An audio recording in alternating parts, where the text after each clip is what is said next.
Mrs. Waters, you out there? Not yet. Okay.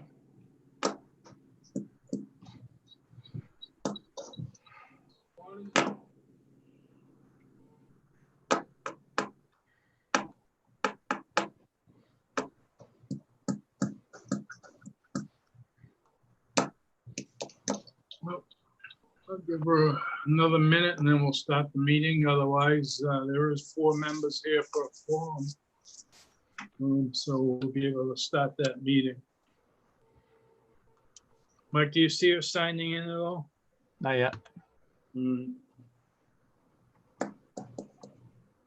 right, well, we can start the meeting and we'll wait for Mrs. Waters to sign in. There are 4 members here for a quorum. So I'm going to call the meeting to order, the Cumberland School Committee special meeting on Tuesday, July 21st, 2020 at 7:31 p.m. In accordance with Governor Raimondo Executive Order 20-53 dated July 10th, 2020, the Cumberland School Committee intends to conduct this meeting remotely.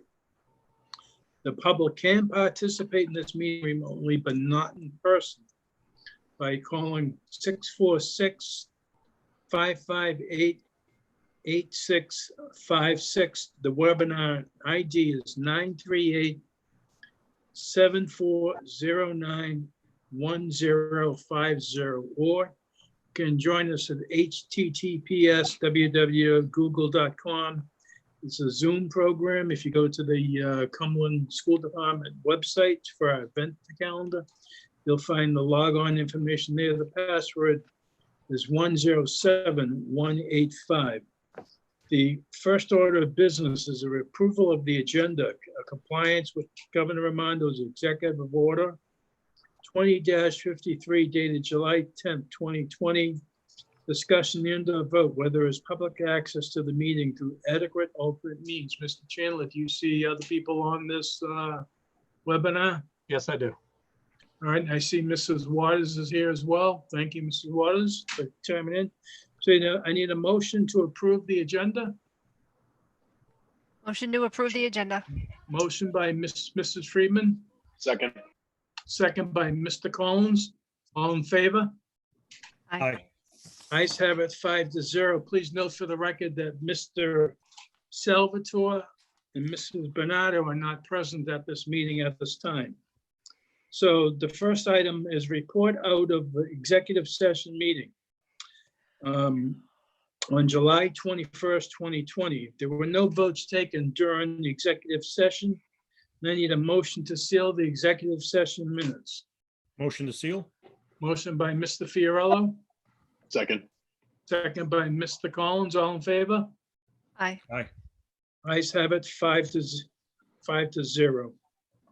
Thank you. Next is comments from the public. If there's anyone from the public that would like to speak,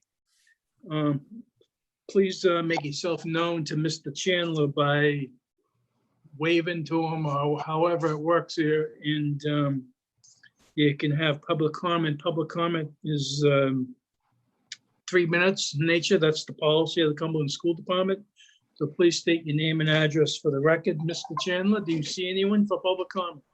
There are people out there, but nobody has their hand raised. So if there is anybody, please raise your hand, or if you're using your phone to dial in, use *9. Okay, hearing none, we'll move on to item number 5, which is discussion and/or vote on the superintendent's proposal for changes to student transportation. Mr. Superintendent. Thank you, Mr. Chairman. And good evening, everyone, once again.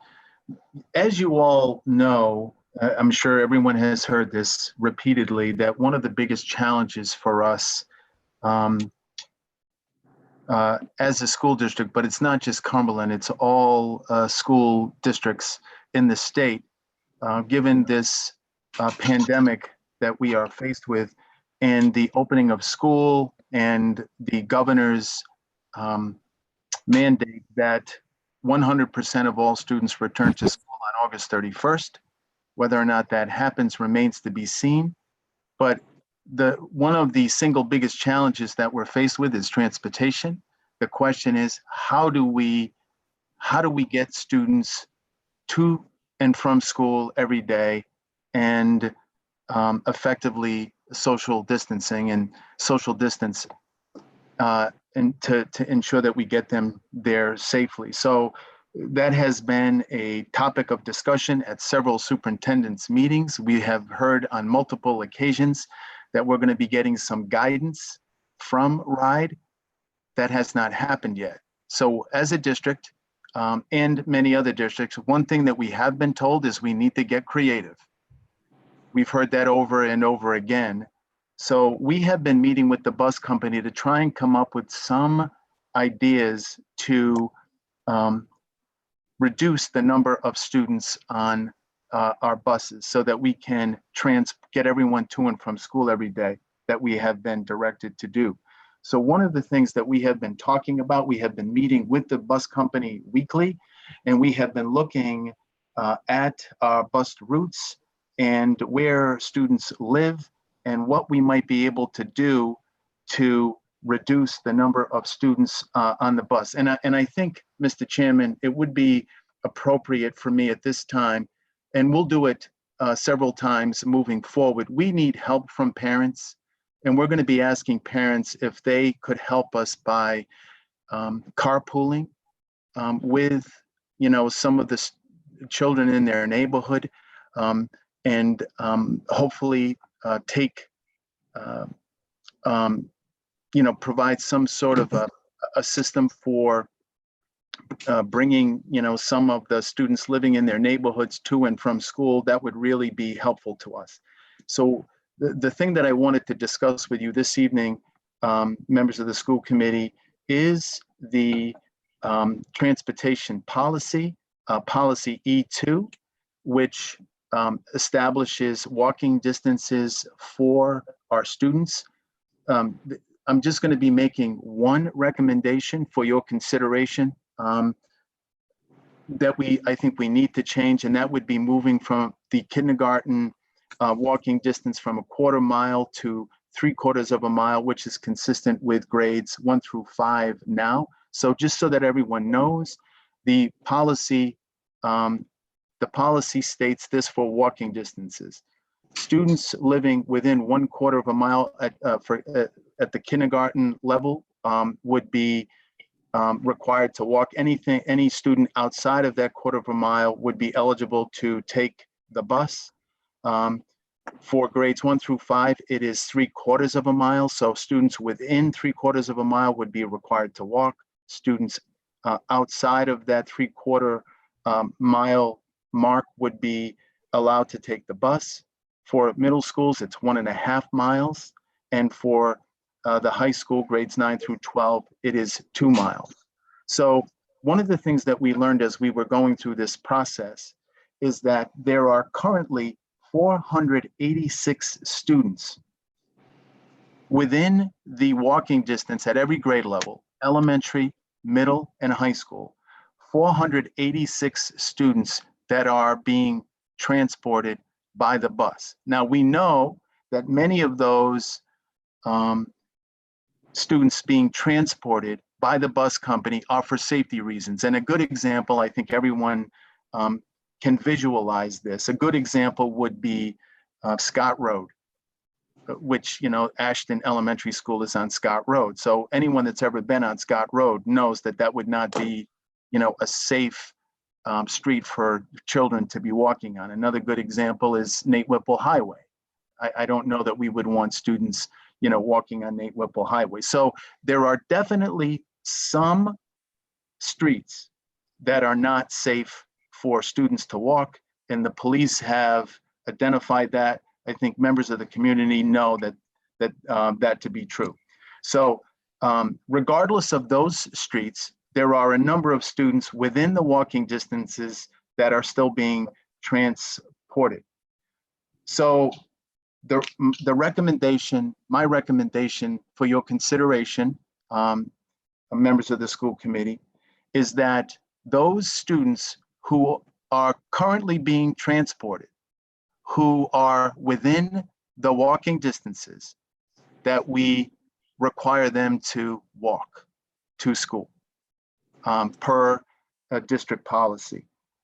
I would need you to support the recommendation that for kindergarten, they too, we bump that walking distance up to 3/4 of a mile. I would also, and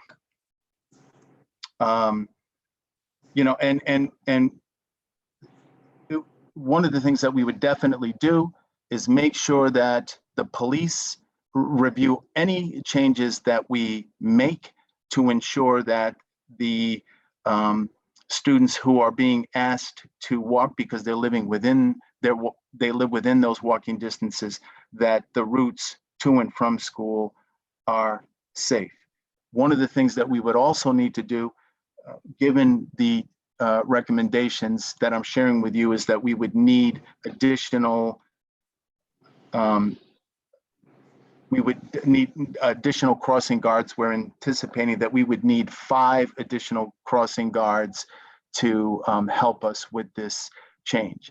So if we can reduce the number of students taking buses, those students living within the walking distances, this would provide us an opportunity to use the buses that we pay for on a monthly basis to spread students out so that we would be able to safely get students, or certainly would help improve our ability to get students to and from school and meet the CDC guidelines. So that is what I am recommending to all of you, forgive me, members of the school committee. Okay. Superintendent has made a recommendation to us in regards to the busing, which we have no guidelines from RIDE yet how many students are going to be on this bus at the moment. The bus company needs to make plans in regards to routing. So we've definitely had conversations with them about picking up students during the winter when it's cold out as well. We're not going to have students walk. They'll pick them up along the way as long as we meet the guidelines from RIDE as well. So I need a motion and a second. And for the public that's here, we're going to table this to August 6th. Once I get a motion to do it, we're going to table the actual vote till then, so we can give parents more time to learn about this proposal and be contacted. So I need a motion. Motion to table. Well, I need a motion to approve. Motion to approve. Motion to Mr. Collins to approve. Does anyone want to second it for discussion only?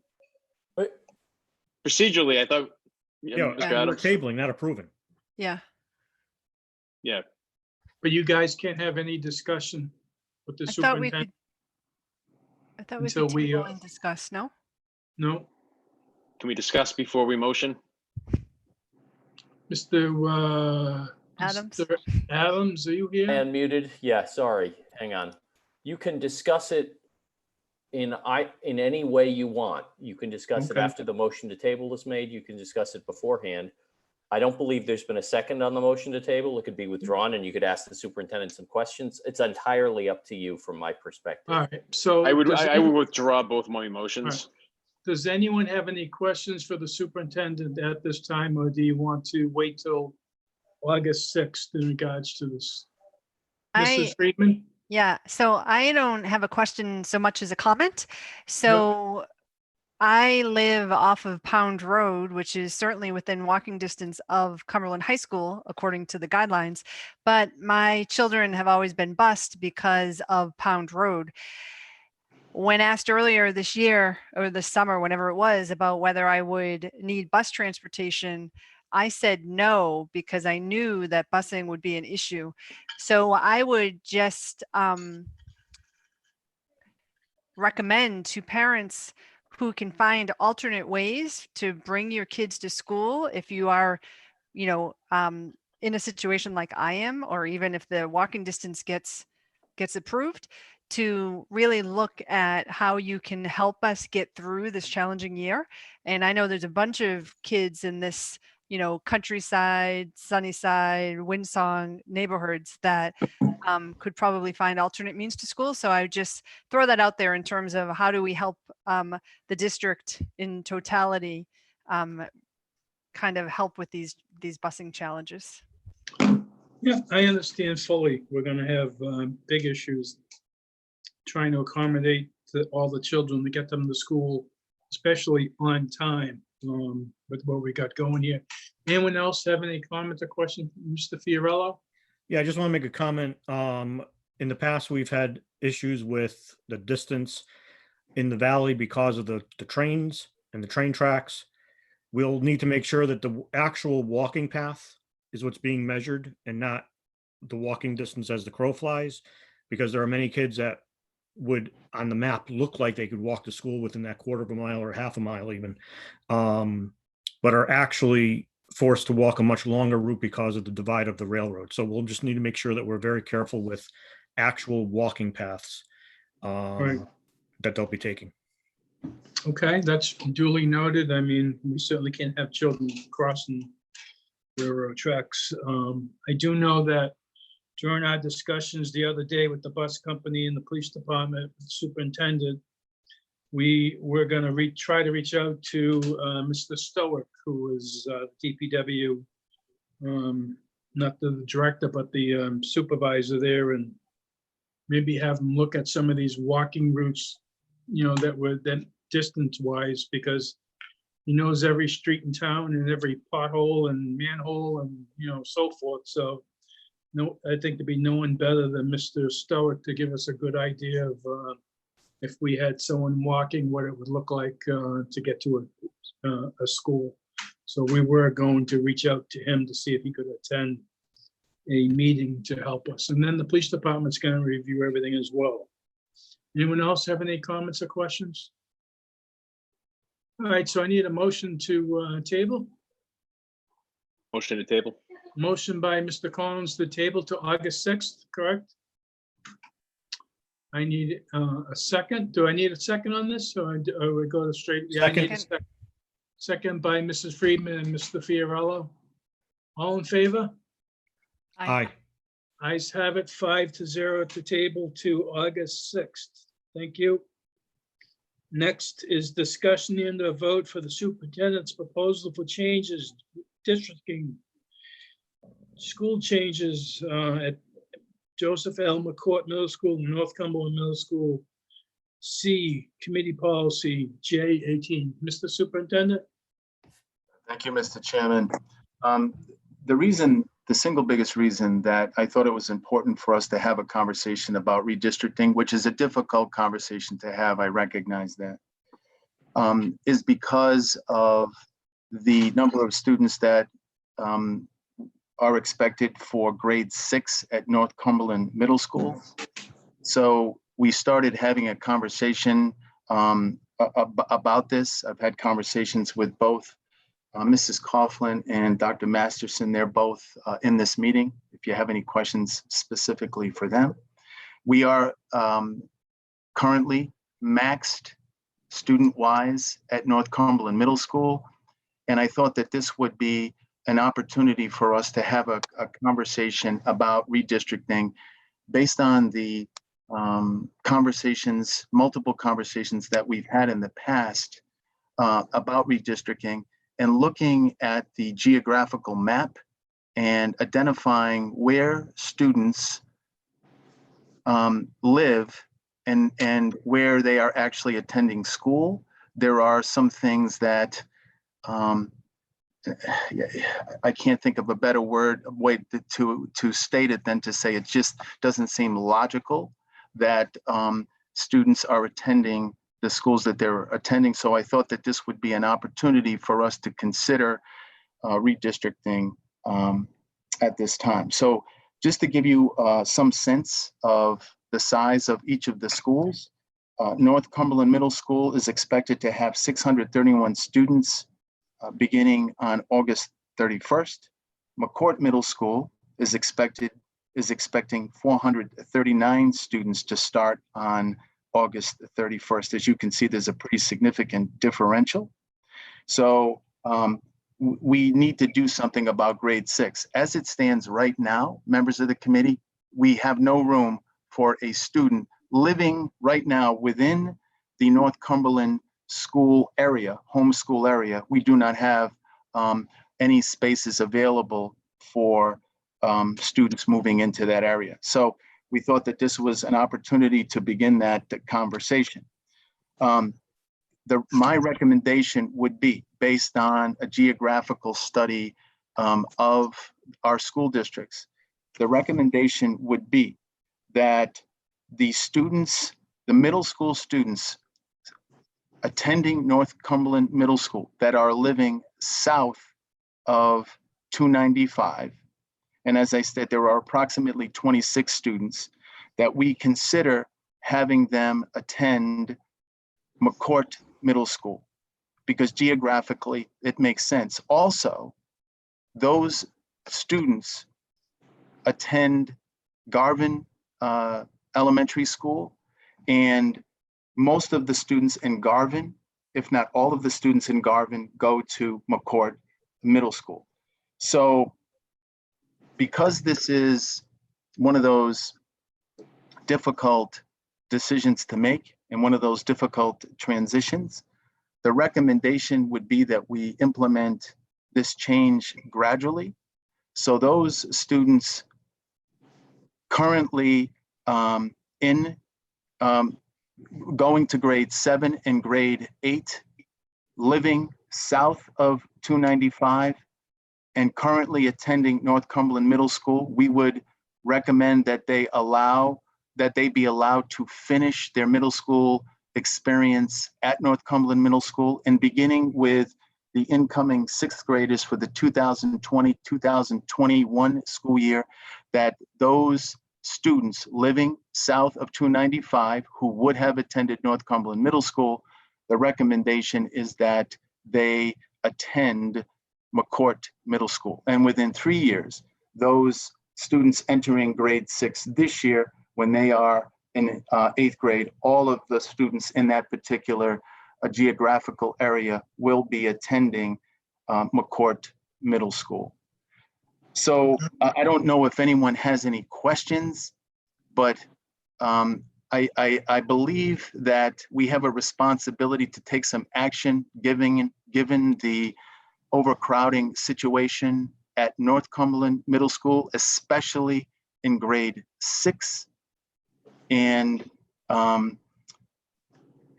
just think that, and given the fact that there is room for these students to attend McCourt Middle School, and both Dr. Masterson and Mrs. Coughlin are in agreement that, this is a move that is feasible, and I will, provide that. I don't want to put them on the spot, but if either one of them would like to,